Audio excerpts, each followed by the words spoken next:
did you start your podcast?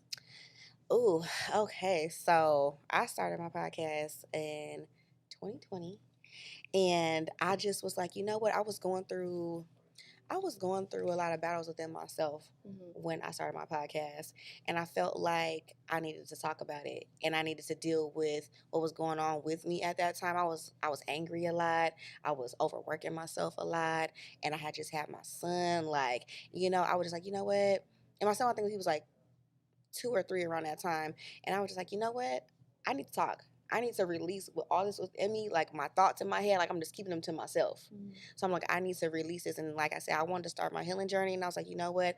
I'm going to start a podcast. And I only wanted to do audio at first because I didn't want nobody looking at me. I didn't have to worry about what I was wearing and, how people are going to view me, perceive me, and things like that. Oh, well, she looks like this. I don't want to look like, oh, or she's pretty. I just want to look at her while she's talking or anything like that. No, I want you to hear me. Yeah. Because I got something to say. Yeah. And so once I started my podcast, I just went and got my equipment and I went and got my mic and just researched and did my little research and got my mic and I got the laptop and all my equipment that I needed. And I just started right at my kitchen table.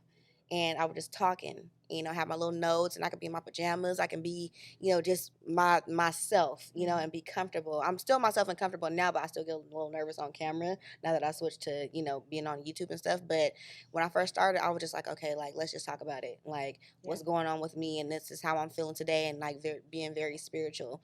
And to be honest with you guys, like, I felt like once I moved over into the visual side, I kind of lost that.